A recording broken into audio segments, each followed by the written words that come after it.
John Kasich has a question. As more college football players enter the NFL from the NIL/transfer portal, do you foresee more owners considering hiring highly successful college head coaches with the ability to manage and motivate rosters of wealthy teenagers? I'd flip it around.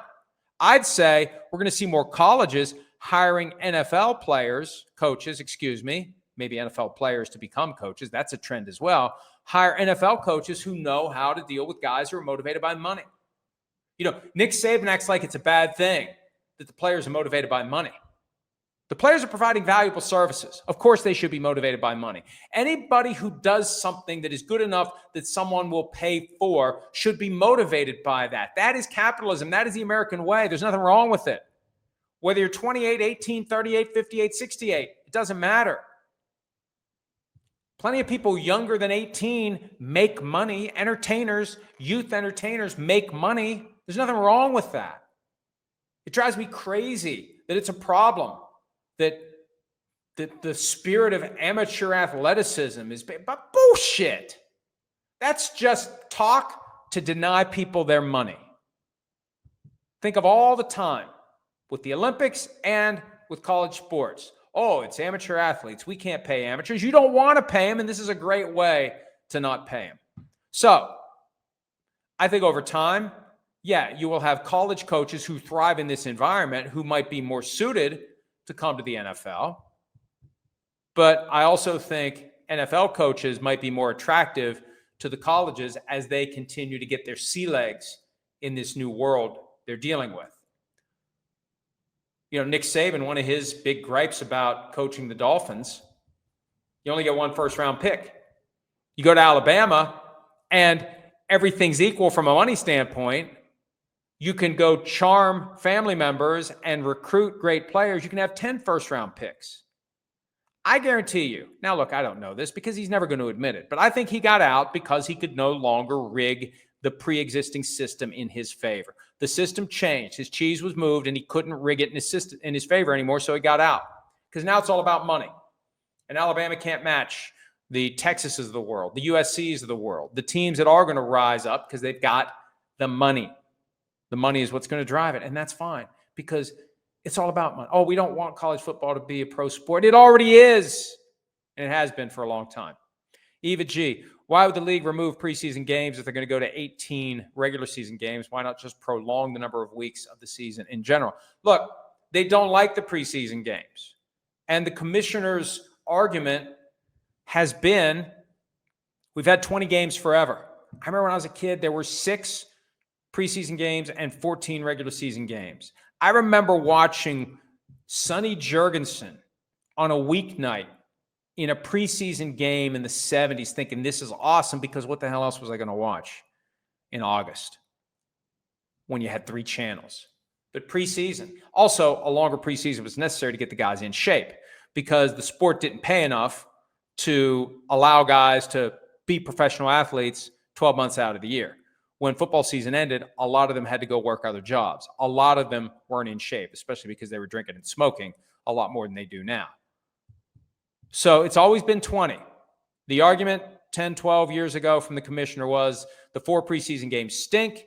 Let's take some of the 16 regular season games and make them, an alternative to the preseason games. And 18-2 was around before the concussion epiphany that forced the NFL to try to reconcile the idea of more football and keeping players safe.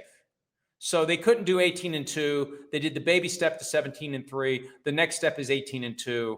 And I think the ultimate move is 20-0.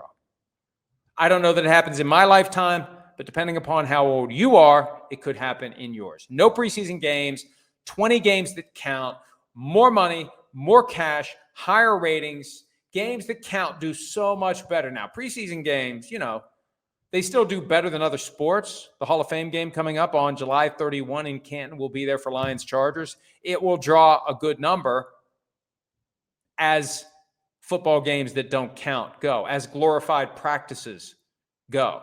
But there's nothing like regular season football. They want more, greater inventory, more to watch, more on which to bet. And once they exhaust the limit of the number of games they can have, that's when expansion, I think will become an issue, but that's down the road. DCowboy777. Joey Chestnut is minus 1350 to win Nathan's hot dog contest on July 4. Will you watch the awesomeness?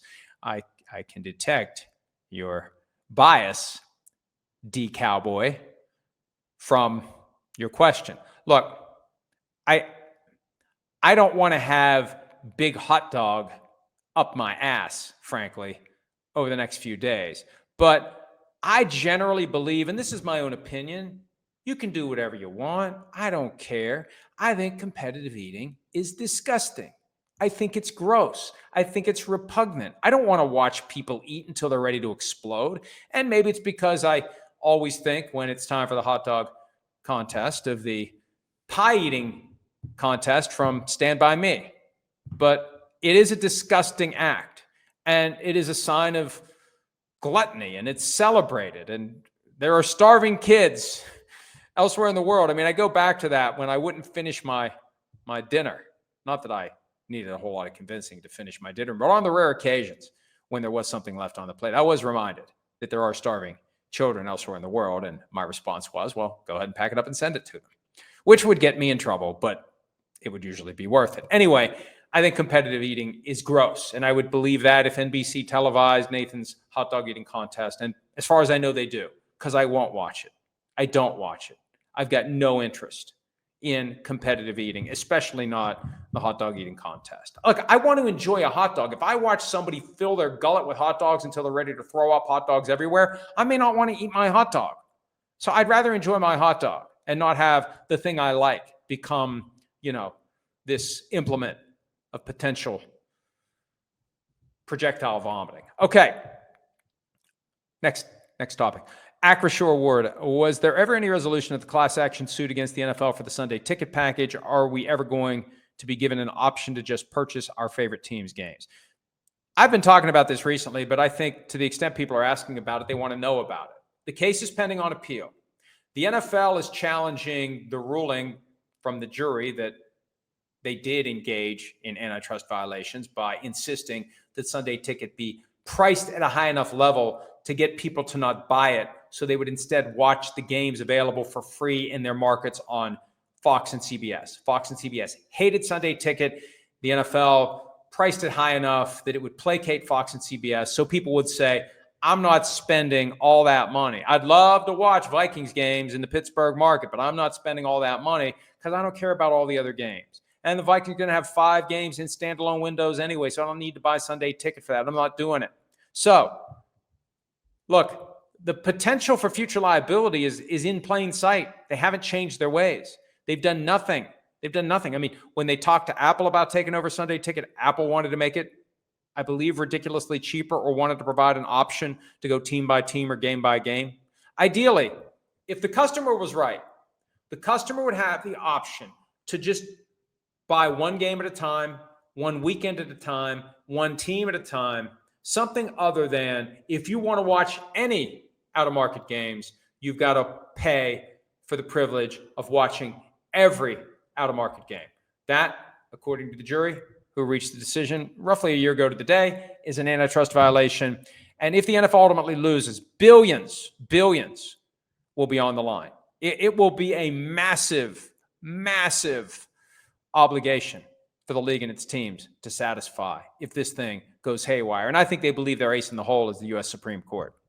If and when they get to the Supreme Court, they believe they'll get at least a 6-3 ruling, allowing them to keep doing whatever they've been doing and finding that everything they do is fine and dandy. And that's not a political comment. It's a political reality of the background, the mindset, the judicial history of the 9 members of the U.S. Supreme Court and the way those people were appointed.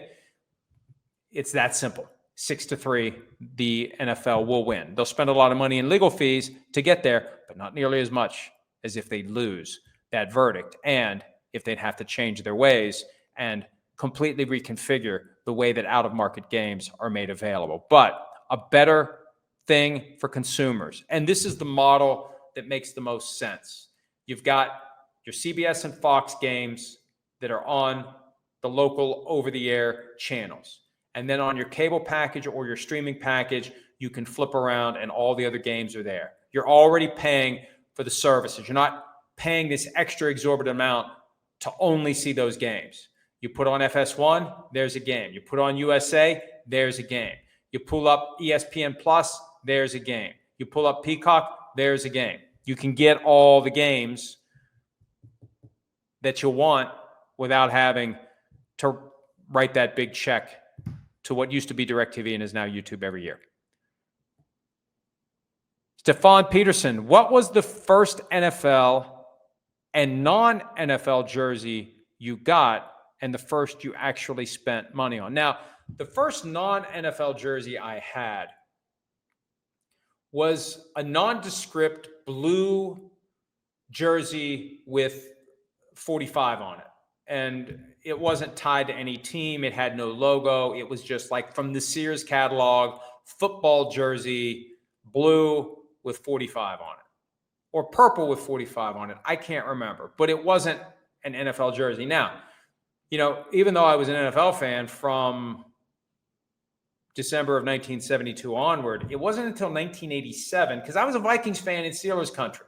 And back in those days, right, the local sporting goods stores only had Steelers stuff and some Brown stuff. We were kind of in that buffer zone between the two teams. So in 87, my mother found at a sporting goods store at the mall near where we lived, and I still have this thing to this day. It was purchased in 1987. It's a Vikings jersey with no logos or markings, no name on the back. It's number 32, which is cool because 32 was the number of the house we grew up in, and 32 was Franco Harris, who was always awesome, even though I wasn't a Steelers fan. I love Franco Harris. So that's a special thing to me that I will always keep. And it does have the NFL officially licensed product on the bottom, made by McGregor Sporting Goods. Got that in 1987. That's the first one I ever got. The first one I ever bought, I still have it. And I wore it back when we found out Randy Moss was fighting cancer. This is the Moss from the rookie season. Oh, man, it stinks. This is the Randy Moss jersey, and it's as you'll see, it's got if you wash it more than a certain number of times, there go the numbers. I don't know if that still happens with the replica jerseys, but yeah. Although this one needs to be washed, I think I haven't washed it because I don't want it to get any more weathered than it is. I probably need to put this in a frame at some point. Wouldn't it be great if I could get him to sign this? I'd love to hey, Randy, next time you're in West Virginia, I'll come to you. Reach out, Randy, Florio at ProFootballTalk.com. I'll come to you, and I'd love for you to sign this thing. You get Randy Moss to sign this baby, and I'll put it in a frame, and I'll put it down in the barn. That's the first jersey I ever bought. 1998, 33 years old. I had never bought a jersey until that one. And there's a small one that my son used to wear when he was 2 years old. So we were the father and son, Randy Moss fans. But it was a big deal. And I'm so glad to know Randy's going to be back at ESPN this year on Sunday NFL Countdown. Bile duct cancer, any cancer is a big deal. But bile duct cancer is not an insignificant disease. But Randy apparently doing well enough to come back and work a full slate for ESPN. And, he was from West Virginia. He landed with the Vikings. I remember how excited I was the day he was drafted. I saw he's slipping down one. It was even after the commissioner had stopped calling the names. It was out of the top 20. And I just knew when the Lions took Terry Fair, I believe, and really when the Titans took the receiver who caught the pass at the goal line in Super Bowl 34, and I don't know why I'm drawing a blank. When they took him, I think at 19, that's when I knew there'd be a straight shot to Moss. And it was great. Guy from West Virginia, best football player West Virginia's ever produced. Sorry, Sam Huff, but best West Virginia native to ever. I mean, God, the guy's one of the all-time greats. So anyway, Randy, I'm not just sucking up. I've always felt this way. I'd love to get him to sign this thing and frame it and put it in the barn. All right, one last question, very important question from Justin. Any Ferrari update? Okay, so once my wife gave me the okay, 2 levels. 1, you won't go to hell if you buy a Ferrari. 2, if you want to buy one, why not? And there was a used one up in Pittsburgh that caught my eye. And I was going to go look at it. And she said, well, wouldn't you want a new one? And I'm like, whoa. See, she knows me too well. She knows that I am cheap and that a Ferrari is expensive. I do have a funding plan that does not involve GoFundMe or anything else. I do have a plan. I'm going to keep it to myself for now, but I do have a funding plan for the Ferrari. If a separate revenue stream that may come to fruition, and if it does, it's Ferrari time. But I will say this. And I probably should send Gary the photo so he can add it so you can see it. I did splurge a little. Here's my son and I have been talking about getting a car that had a manual transmission. We've been talking about it for a while. One of those, neat little with the big spoiler on the back, kind of loud and flashy, but fun. So I had a Ford truck for like 11 years and it had 35,000 miles on it. I rarely drive it. I mainly drive my Audi. We have the truck because like one day out of the year, we need a truck. Well, we got like between all of our various family members, 10 trucks around.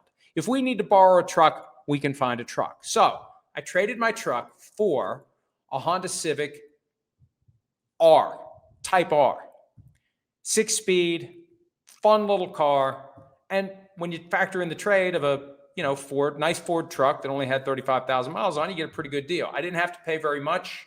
So my son and I now have this little Honda that we will tool around in. He does not yet know how to drive a Standard. That is one of the to-do list items for this week, so he can just take it. And I told him, I want to get to the point where you can just jump in and go wherever you want to go. They're fun to drive. This car is great.